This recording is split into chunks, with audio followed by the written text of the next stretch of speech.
बेटे स्टार्ट करें? यस बेटा, should we start?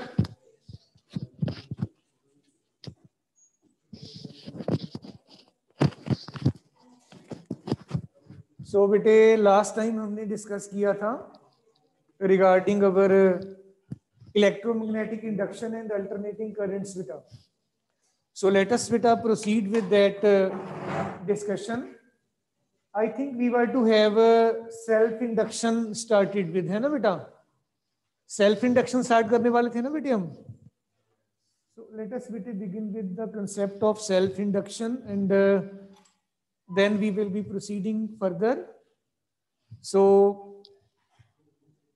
self induction में हमारे पास बेटे simple solenoid का case, then after that let us first of all begin with self induction beta. Today is I think 19.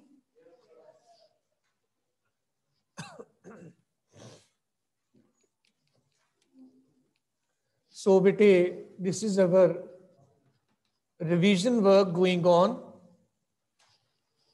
and we are to have self induction discussed with beta. Self induction. Self induction बेटे basically inertia of electricity भी कहलाता है आपका. जैसे already हमने बेटे previously बात की थी कि if we have a coil, inductor या कॉइल कह लो, जैसे मर्जी आप इसको कंसिडर कर सकते हो.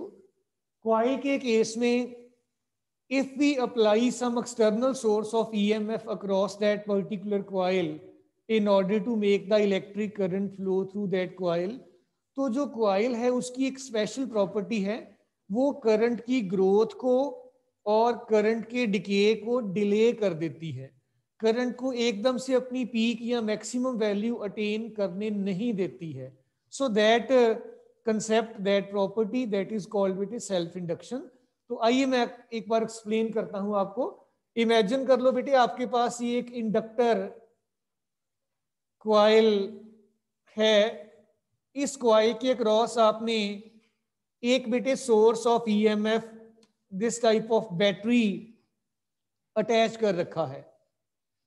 जब आप इस की को इंसर्ट करेंगे इस सेटअप में तो ये इलेक्ट्रिक करंट आपका इस तरीके से फ्लो करना स्टार्ट करेगा इस इंडक्टर कॉइल में से.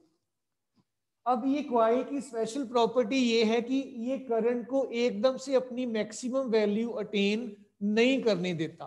करंट आपका इस तरह फ्लो करेगा सर्किट में और ये कॉइल इस करंट की ग्रोथ को रेजिस्ट करती है, डिले करती है.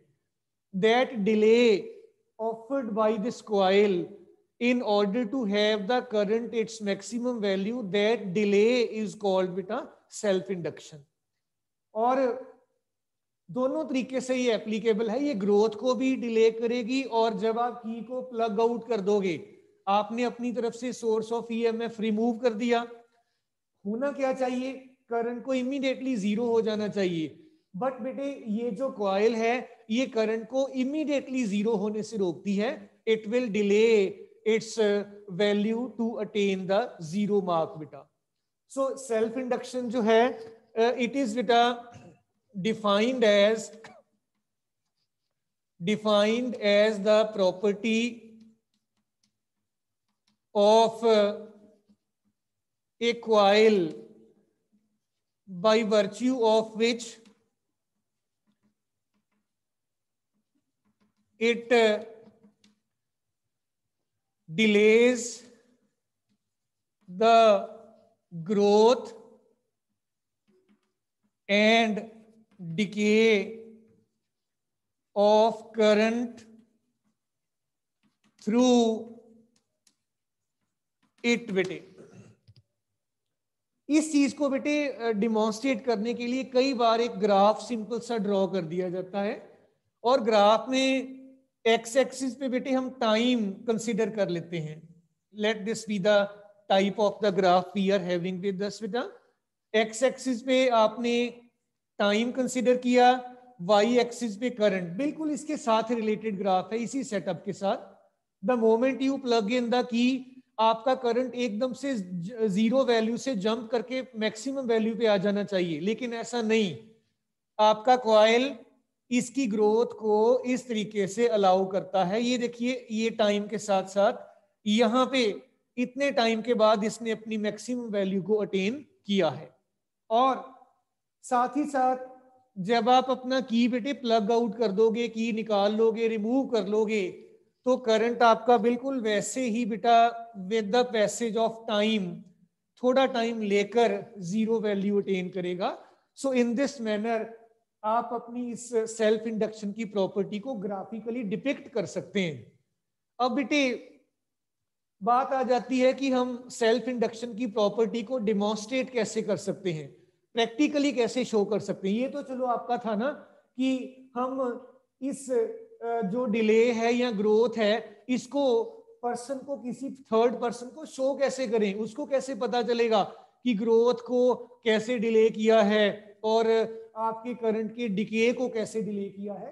तो ये स्पैन इंडिकेट कर देता है कि ये डिलेड इफेक्ट्स हैं। नाउ डेमोन्स्ट्रेशन के लिए आप एक बेटा सिंपल अरेंजमेंट कर सकते हो डिमॉन्स्ट्रेट करने के लिए इसको।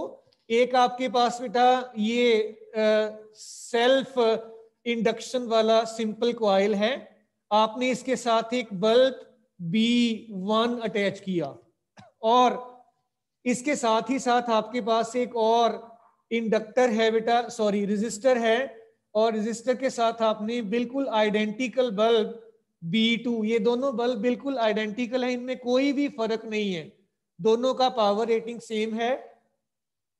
और इनको आपने ये एक सोर्स ऑफ ईएमएफ के साथ अटैच किया और you can make use of this key also बेटा। ये आपका इंडक्टेंस L कॉइल का और इसका resistance capital R। The moment we plug in the what will happen बेटा, आपका जो करंट है ये L में से तो ग्रो करेगा नहीं इमीडिएटली, L में से ग्रोथ के लिए इसको टाइम लगेगा। आपका जो बल्ब B1 है it will take some time to attain its full brightness, और B2 बल्ब जो है ये इमीडिएटली ग्लो करने लग जाएगा। So moment we plug in the key K आपका बल्ब B1 पहले थोड़ा डिम जलेगा, फिर थोड़ा और ब्राइट, फिर और bright, and after this much time ये अपनी पीक वैल्यू अटेन करेगा। और अगर आप बल्ब B2 की बात करोगे तो it will attain its peak value immediately, बिल्कुल ये स्पष्ट ग्लो करने लगेगा। और जब आप इस की को प्लग आउट कर लेते हो देन आपका बल्ब B1 पहले डिम होगा, फिर डिम, फिर dim, then it will become zero brightness, लेकिन बल्ब B2 आपका इमीडिएटली स्विच ऑफ हो जाएगा, ये आपकी ब्राइटनेस को एकदम से जीरो कर देगा। सो इन दिस मैनर बेटे हम इसको डेमोन्स्ट्रेट कर सकते हैं। अब बात आ जाती है कि इस कॉइल में ऐसी कौन सी चीज है जो करंट की ग्रोथ को डिले कर देती है या करंट के डिके को भी डिले कर देती है, इसमें ऐसा क्या है। सो इसके रिगार्डिंग बेटे मैथमेटिकल टर्म्स की हेल्प के साथ ये डिस्कशन करेंगे।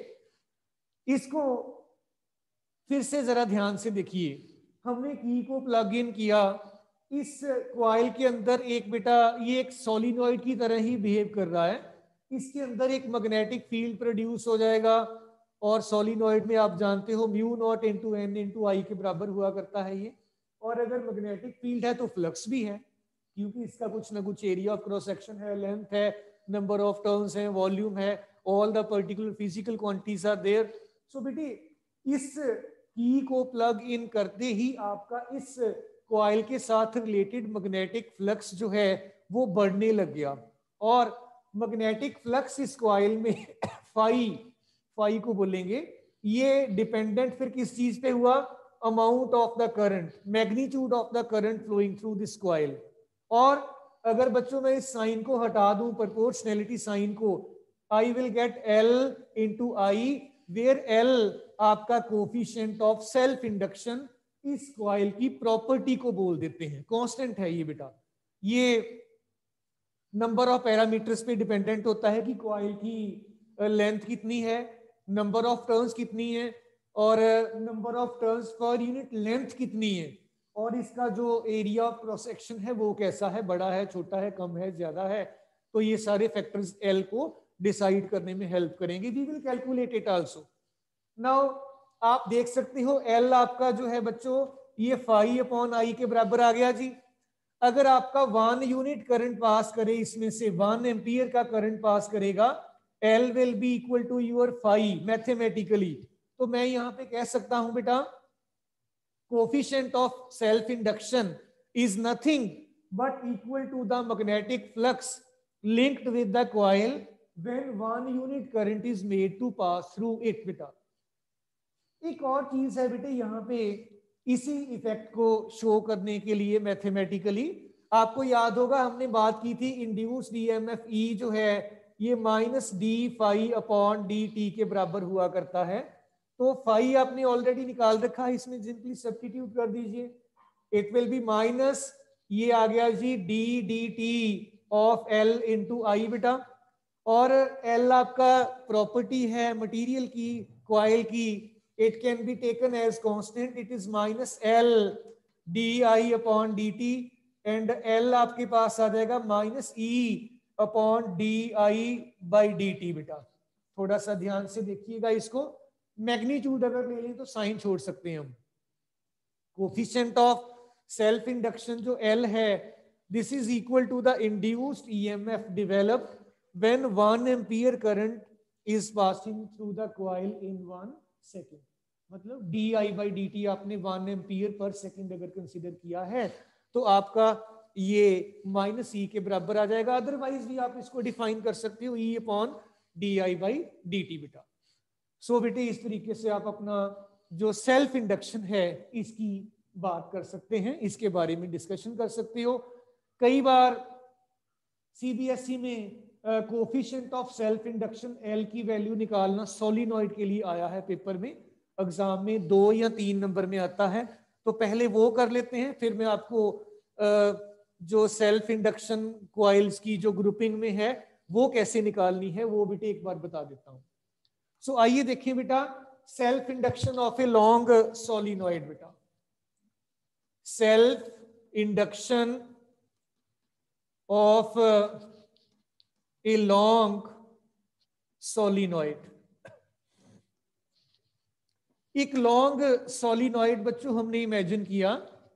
सोलिनॉइड जैसे आप लोग जानते ही हैं, it is this type of structure having small N number of turns per unit length with small l as the length, and imagine furthermore that I is the current made to flow through this as such.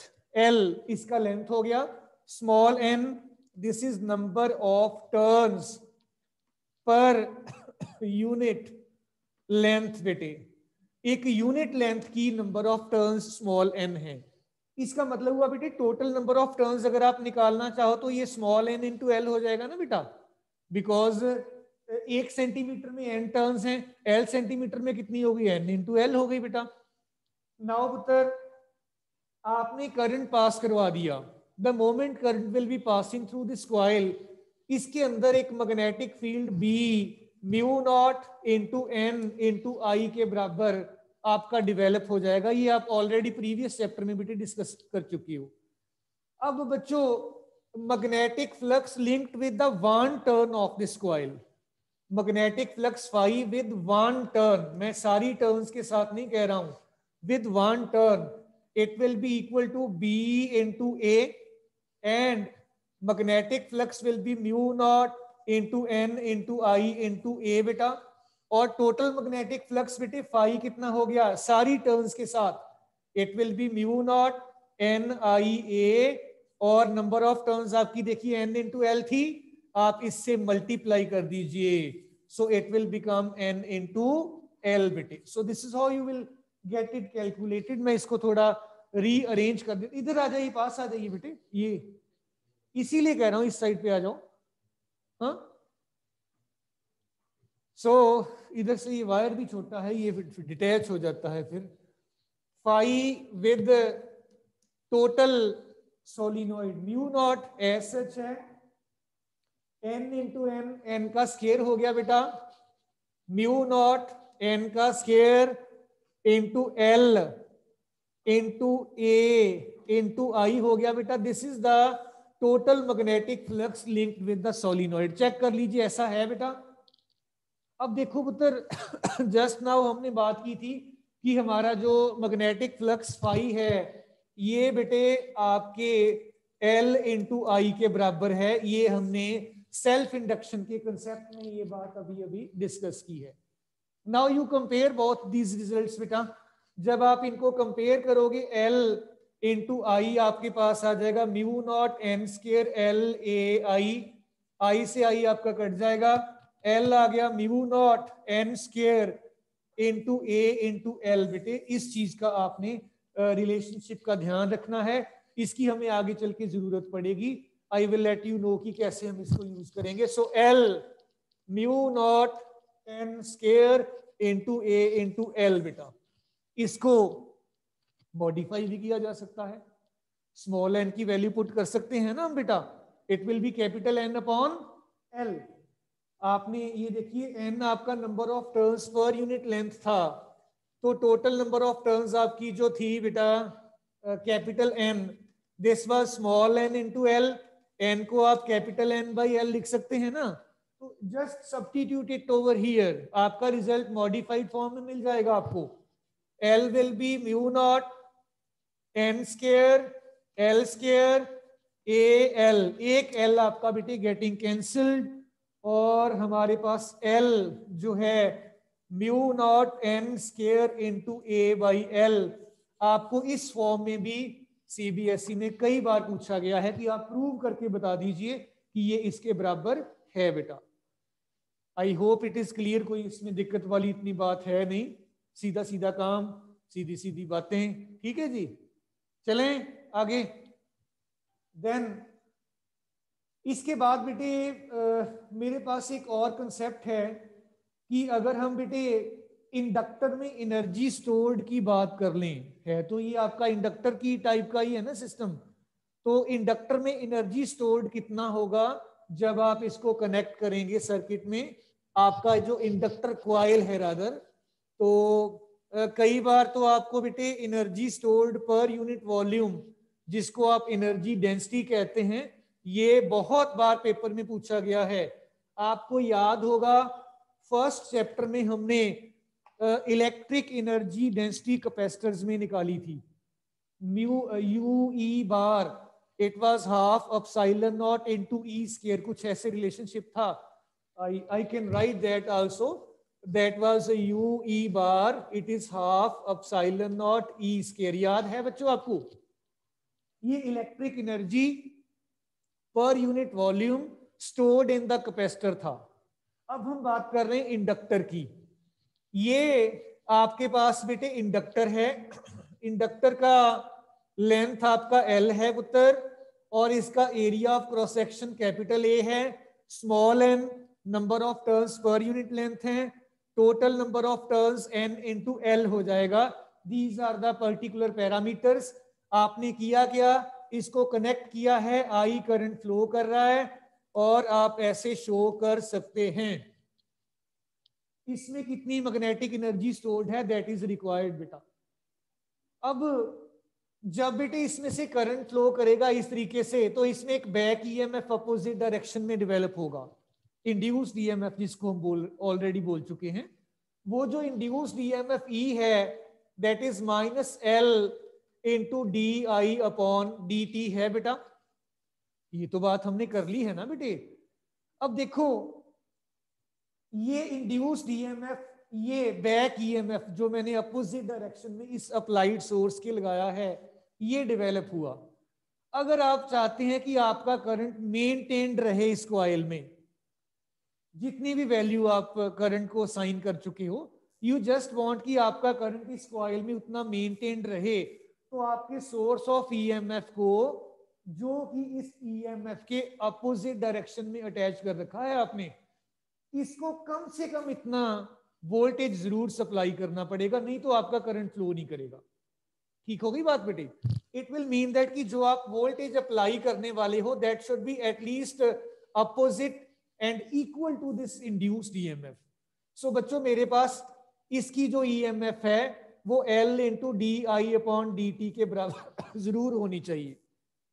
Now इस source को मान लीजिए D Q charge को transfer करना पड़ा है current की flow के रिगार्डिंग। तो अगर डी क्यू चार्ज ये डिस्ट्रीब्यूट कर देता है, सर्किट में फ्लो करवा देता है, इसको छोटा सा वर्क करना पड़ेगा डी डब्ल्यू। 10th में आपने डिस्कस किया था पोटेंशियल डिफरेंस या potential V is equal to work done per unit charge, V is equal to W upon Q। पहले पीरियड में हम ये बात किया करते हैं 10th स्टैंडर्ड में। पोटेंशियल V जो होता है work done per unit charge in order to take the charge from infinity to that point, something like that आप वहां पे करते हैं। तो यहाँ पे उसको मैं अगर लिख दूं work done per unit charge, ऐसे लिखते हैं ना बेटा। अब देखो बच्चों, आपका V तो यहाँ पे हो गया E के बराबर, और इसकी जगह पे आपने लिख लिया dW, और Q की जगह आपने लिख लिया जी dQ। These are the corresponding parameters. So dW upon dQ is equal to E बन गया जी, and dW is equal to E into dQ कर दें। अब हमें इन टर्म्स को बेटे थोड़ा, बेटे ये काफी इंपॉर्टेंट है, बहुत बार पेपर में आता है, थोड़ा सा आप अपनी इस मैथमेटिकल ट्रीटमेंट को देख लीजिए, समझ लीजिए, कोई पॉइंट आपका रह ना जाए। सो आइए रीअरेंज करके देखें। E की वैल्यू सब्स्टिट्यूट करने के बाद I will be having this dW to be equal to बेटा L into D I upon D T into D Q. बेटा जरा इसको देख लीजिए, D Q by D T, ये आपको आई दे देगा, rate of flow of charge.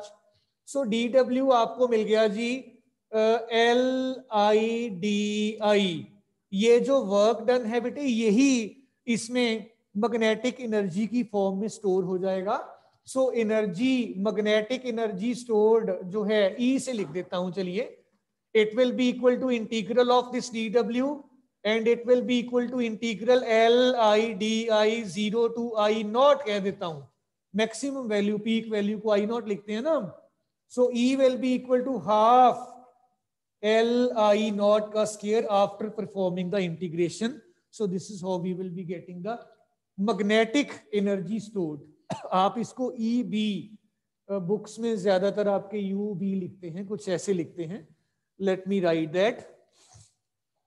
आपकी बुक्स वाले जो पॉपुलर ऑथर्स हैं, इसको कुछ इस तरीके से UB करके लिखते हैं। It is half Li not का स्क्वायर, कुछ इस तरीके से। नाउ आइए इसकी मैग्नेटिक एनर्जी डेंसिटी के बारे में भी बात करें, जो कि कई बार बच्चों को अगर थोड़ा सा एक स्टेप और आगे लेके जाना हो, पूछ लिया जाता है। Magnetic energy density in the solenoid, magnetic energy density, magnetic energy density solenoid में, सोलिनॉइड के केस में बेटे मैग्नेटिक एनर्जी डेंसिटी को UB बार से डिनोट करते हैं, और ये होता है magnetic energy per unit volume stored in the inductor. मतलब इसको वॉल्यूम से डिवाइड कर देना और कुछ भी नहीं। सो आइए देखें करके बच्चों। So let us proceed with this beta, and we will be having that this magnetic energy density UB bar। आइए देखें कैसे इसको देखना है कैलकुलेट करके। बेटे देखो, आपने मैग्नेटिक, यहां पे बार नहीं आना था, इट इज मैग्नेटिक एनर्जी, ये आएगा बार। आपका मैग्नेटिक एनर्जी बेटे UB जो है, ये तो हाफ Li नॉट का स्क्वायर है, इसमें तो कोई हमने डिराइव कर ही लिया है। और बेटे देखो, आप अगर बात करो अपनी सोलिनॉइड की, सोलिनॉइड के केस में B आपका mu naught into N into I naught, अगर I नॉट पीक वैल्यू हो तो इसके बराबर आएगा। और आपका जो I नॉट है दैट विल बी बेटे equal to your B upon mu naught into N के बराबर आ जाएगा। ठीक हो गई बात बेटे। L हमने देखो पहले ही निकाल के रखा हुआ है, सोलिनॉइड के लिए निकाला था ना ये हमने। So we can make use of I naught and L in this expression. So मेरे पास बेटे बन गया यू बी 1/2 L था म्यू नॉट एन का स्केयर ए इंटू एल और आई नॉट का square B upon mu naught into N. बेटे इसका स्केयर कर दूं, ठीक हो गई बात बेटे, कोई मुश्किल तो नहीं लग रहा। इसको थोड़ा सॉल्व कर लीजिए। This is 1/2 mu naught N square into A into L, ये आ गया जी बी स्केयर, म्यू नॉट का स्केयर एंड एन का स्केयर। बेटा एन का स्केयर गेटिंग कैंसल्ड, एक म्यू भी आपका खत्म हो गया। बेटे एरिया इंटू लेंथ सोलिनॉइड में क्या दे देगा? Volume, definitely. इस को आप फिर ऐसे लिख लीजिए 1/2 volume into B square upon mu naught. इस वॉल्यूम को आप लेफ्ट साइड पे ले आइए इधर डिनोमिनेटर में, so it will become U B upon volume, ये बन गया 1/2 B square upon mu naught, ये बन गया आपका magnetic energy density B square upon 2 mu naught. ये बिल्कुल आपका बेटे कैपेसिटर में जैसे आपने electric energy per unit volume निकाला था उसके पैरेलल ये रिजल्ट है।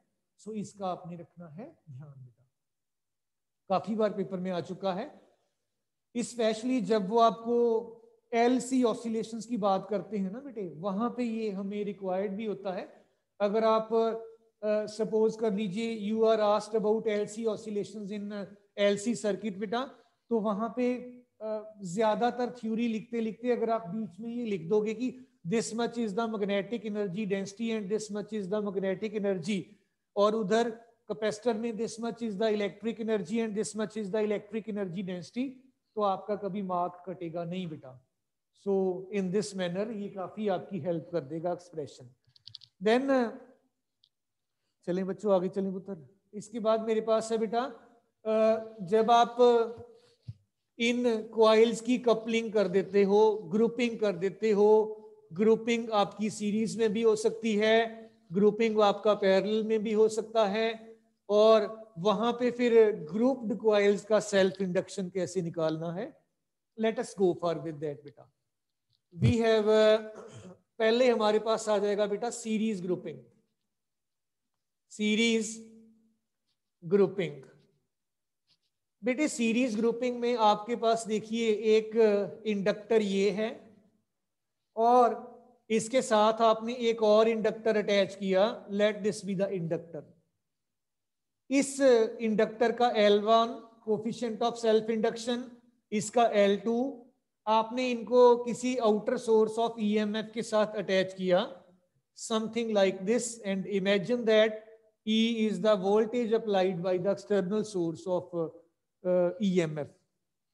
और आप जानते हैं सीरीज में आपका इसके क्रॉस E1 इसके क्रॉस E2 वोल्टेज ड्रॉप हो जाएगा। नेट वोल्टेज आपका E जो है E1 प्लस E2, वही जैसे आप करते हो सीरीज एंड पैरेलल रेजिस्टर्स में, V आपका जो है या R आपका जो है अकॉर्डिंगली जैसे आपने नेट वोल्टेज V अप्लाई किया, इन दोनों का सम इस वोल्टेज के बराबर आ जाना चाहिए, ये एग्जैक्टली वही है। अब देखो बेटे आपने अभी अभी कहा था कि आपका जो E1 होगा it will be equal to बेटे -L di upon dt। I आपका करंट इसमें से फ्लो हो रहा है, करंट तो सेम ही रहेगा, सीरीज में लगे हुए हैं। ऐसे ही आपका जो E2 है -L1 L2 di upon dt, जितना ये दोनों डिले कर रहे हैं ग्रोथ को या डिके को, अगर वही काम आपका एक इक्विवेलेंट कॉइल कर दे, वी विल से दैट उसकी जो इंड्यूस्ड ईएमएफ है -L series di upon dt है, इक्विवेलेंट इन दोनों का। तो ये और ये वैल्यू सिंपली सब्स्टिट्यूट करेंगे। So I will have with me -L series di upon dt -L1 di upon dt -L2 di upon dt। ये di अपॉन dt सब में आप कॉमन लेकर इसको खत्म कर दीजिए, L सीरीज आ जाएगा L1 प्लस L2। आपकी जो ग्रुपिंग है सीरीज इसमें सिंपली इंडक्टेंसेस बेटे एंड टू एंड ऐड हो जाएंगी, आपको रिजल्टेंट मिल जाएगा। क्लियर जी? कुछ इसी तरीके से आपका पैरेलल ग्रुपिंग का कंसेप्ट भी होगा। पैरेलल ग्रुपिंग में हम बेटा अपने इन दोनों कॉइल्स को कुछ इस तरीके से अटैच कर लेंगे। शुड आई रब दिस बेटा? कर दूं रब बेटी? कोई हो गया? कर लो नो प्रॉब्लम। पैरेलल में हमने इनको बस एक दूसरे के क्रॉस लगा देना है। यहाँ तो एंड टू एंड लगाया है, तो चलिए डायग्राम तो रब करता हूं मैं। प्रैक्टिकल्स आपके बेटे हो गए हैं जितने हमने कर लिए थे। 5 and 3 एक्टिविटीज आई होप हो गई होंगी, है ना? आज हमारा है प्रैक्टिकल। आपका कौन सा ग्रुप है? अच्छा आपका 3 है, ठीक है। आज फिर नेक्स्ट वाले कर लेते हैं। पैरेलल ग्रुपिंग बेटा, पैरेलल ग्रुपिंग। पैरेलल ग्रुपिंग में बेटे हमारे पास इमेजिन कर लीजिए ये आपका L1 इंडक्टेंस का कॉइल है एंड ये आपका L2 इंडक्टेंस का कॉइल है एंड आपने ये सोर्स ऑफ ईएमएफ अटैच कर रखा है दिस वे, और आपका करंट I एंटर किया, I1 इसमें से और I2 इसमें से फ्लो करने लगेगा। What we can do now is that बेटा हम टोटल करंट I जो है हमारा, इसको बेटे लिख लेंगे I1 प्लस I2। करंट आपका डिवाइड हो रहा है ना ब्रांचेस में, तो अगर ऐसा होगा तो आप इसका डेरिवेटिव ले लीजिए इस रिलेशनशिप का। It will B di upon dt, this is di1 upon dt, di2 upon dt बेटा। आपको याद होगा हमने कहा था EMF E is equal to minus L di upon dt। First वाले के लिए आपके पास इस टर्म की जगह पे आ जाएगा E, वोल्टेज तो दोनों में बराबर ही रहेगा, पैरेलल में है, अपॉन L1 कर दें नेगेटिव का, इस टर्म की जगह पे आ जाएगा माइनस E अपॉन L2, और लेफ्ट साइड पे इनका इक्विवेलेंट अगर आप L पैरेलल मान लो, it will be minus E upon L parallel. So I will get 1 upon L parallel 1 upon L1 plus 1 upon L2। यहां से आप L पैरेलल के लिए अपना रिजल्ट वर्कआउट कर सकते हैं। So this is how we discuss it in बेटा पैरेलल। क्लियर? सो इस कंसेप्ट के बाद बेटे मेरे पास बात आ जाती है म्यूचुअल इंडक्शन क्या चीज है, और म्यूचुअल इंडक्शन को हम कहाँ पे और कैसे अप्लाई कर सकते हैं। लेट अस बेटे focus upon that idea. So ये इसके साथ आपका सेल्फ इंडक्शन फिनोमिना जो है, this is complete by all means बेटा। Now let us focus upon mutual induction. Mutual induction में आपके पास दो कॉइल्स की आप बात करते हो। एक कॉइल को आप प्राइमरी कॉइल कह देते हो, एक को सेकेंडरी कॉइल कह देते हो। इमेजिन कर लीजिए ये आपका this is your primary coil, और I may call it as P, and here is your, इसमें सोर्स ऑफ EMF आप लगा सकते हो, ऐसे शो कर सकते हो, and let it be your secondary coil, और इसको आप S कह सकते हो। सेकेंडरी कॉइल के अक्रॉस आप अपना आउटपुट जो है ये ऑब्टेन कर सकते हैं। अगर आप प्राइमरी कॉइल में से जो करंट आपका फ्लो हो रहा है, you just say it to be equal to IP। इसमें मैग्नेटिक फ्लक्स प्रोड्यूस होगा करंट की ग्रोथ या फ्लो की वजह से, और ये AC का सिग्नल है बेटा। ये पूछ रहे हो आप, दिस इज AC सिग्नल, उसका सिंबल है ये सेकेंडरी कॉइल है। सेकेंडरी कॉइल क्योंकि प्राइमरी कॉइल की बहुत आपने क्लोज रखा हुआ है, इसमें भी कुछ मैग्नेटिक फ्लक्स का जो है प्रोडक्शन होगा। एक बार फिर से ध्यान से सुनिएगा। आपने प्राइमरी कॉइल में से करंट पास करवाया, प्राइमरी कॉइल में मैग्नेटिक फ्लक्स जनरेट हुआ। अब क्योंकि प्राइमरी और सेकेंडरी पास पास हैं, वो फ्लक्स सेकेंडरी के साथ भी लिंक होगा। सेकेंडरी कॉइल में बिगिनिंग में कोई फ्लक्स नहीं था, जीरो था जब आपने करंट फ्लो नहीं करवाया। अब जब आप करंट फ्लो करवा रहे हो तो सेकेंडरी कॉइल में फ्लक्स का डेवलपमेंट हो रहा है, मतलब फ्लक्स में चेंज आ रही है। और अगर फ्लक्स में चेंज आएगी तो इंड्यूस्ड ईएमएफ डेवलप होगी, यही Faraday's laws of electromagnetic induction कहते हैं। और अगर इसमें इंड्यूस्ड ईएमएफ है, दैट विल इंडिकेट कि इसमें आपका इंड्यूस्ड करंट भी है, और उस करंट को आप बोलोगे current in the secondary coil, IS। और ये आपका जो करंट है बेटा, ये डायरेक्टली डिपेंड कर जाता है आपका इसके फ्लक्स पे। या आप ऐसे कह सकते हो बेटा कि जब आप एक कॉइल में करंट को वेरी करते हो तो जो नेबरिंग कॉइल है उसमें इंड्यूस्ड करंट डेवलप हो जाता है। This property is called mutual induction. फिर से एक बार बेटे ध्यान दीजिए। The current when subjected to any change in one coil, then beta the current will also get induced in the neighboring coil. This phenomena is called your mutual induction. इसमें आप इस चीज को कुछ इस तरीके से भी लिख सकते हो कि आपका जो मैग्नेटिक फ्लक्स है सेकेंडरी कॉइल में, इस कॉइल में, ये डिपेंडेंट है wholly solely upon the current on the primary coil.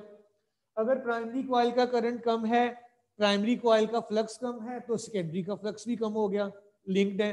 अगर प्राइमरी का करंट ज्यादा है, प्राइमरी का फ्लक्स ज्यादा होगा, सेकेंडरी का फ्लक्स भी ज्यादा हो जाएगा। सो आप क्या करोगे, इसको हटा दोगे साइन को। आपका जो फ्लक्स है सेकेंडरी कॉइल में, it will be constant of proportionality called mutual induction coefficient and IP। Coefficient of mutual induction is flux linked with the secondary current in the primary. ये आपके पास बन गई चीज। अगर आप प्राइमरी कॉइल में 1 एम्पीयर करंट पास करवा दोगे, आपका कोफिशिएंट ऑफ म्यूचुअल इंडक्शन जो होगा, it will be equal to the magnetic flux developed in the secondary coil बेटा। सो इन दिस मैनर आप इसको डिफाइन कर सकते हो। सेकंड वे भी हमारे पास है। आपने कहा था कि इंड्यूस्ड ईएमएफ जो है सेकेंडरी कॉइल का, ये आपका माइनस बेटा D phi in the secondary coil upon dt पे डिपेंडेंट है। EMF is equal to D phi by dt बेटे। और ये फाई एस आपने निकाल रखा है, ये देखिए, इसको आप यहाँ पे सब्स्टिट्यूट करिए, ये आपके पास आ गया minus dt of m into IP। m को आप बाहर निकाल लीजिए, ES is equal to minus m DIP upon DT, और m is equal to ES upon DI upon DT। So in this manner आप अपना कोफिशिएंट ऑफ म्यूचुअल इंडक्शन देख सकते हो, और आप कह सकते हो कि अगर rate of flow of current जो है ये आपका 1 एम्पीयर पर सेकंड है, then coefficient of mutual induction आपका जो है that is numerically equal to the induced EMF developed in the secondary coil बेटा। एक बार मैं बेटे ब्रीफली इसको रिपीट कर देता हूं सारे स्टेप्स को। म्यूचुअल इंडक्शन में सबसे पहली बात है, हमें दो कॉइल्स के बारे में बात करनी है। सेल्फ इंडक्शन में हम एक ही कॉइल की बात कर रहे थे। म्यूचुअल इंडक्शन में आप कहोगे कि अगर आप एक कॉइल में करंट को चेंज कर रहे हो तो जो नेबरिंग कॉइल है उसमें आपका इंड्यूस्ड करंट या मैग्नेटिक फ्लक्स डेवलप होगा। और कैसे होगा, उसके रिगार्डिंग आपको ये सारा सेटअप दिया गया है कि जो आपका सेकेंडरी में फ्लक्स है ये सीधा सीधा इस बात पे डिपेंडेंट है कि आपका प्राइमरी में करंट कितना फ्लो कर रहा है। और आप इस साइन को हटा दीजिए, it will B m into IP या बन जाएगा। m को आप निकाल लो, फाई एस अपॉन IP कर दीजिए। और ये बेटे डेफिनेशन को याद नहीं हमें करना होता, इसको आप सीधा ही लिख दो कि अगर ये 1 के बराबर है, coefficient of mutual induction will be equal to your flux through the secondary coil. और अदरवाइज सेकंड वे आउट है कि जो इंड्यूस्ड ईएमएफ है ये डी फाई बाई dt होता है। सेकेंडरी में ये सेकेंडरी वाले के बराबर आ जाएगा. Just put the values and get it solve बेटा. सो इन दिस मैनर आप इसको कंप्लीट कर सकते हो. सो बेटे dear children, thank you all. So we will be next time discussing it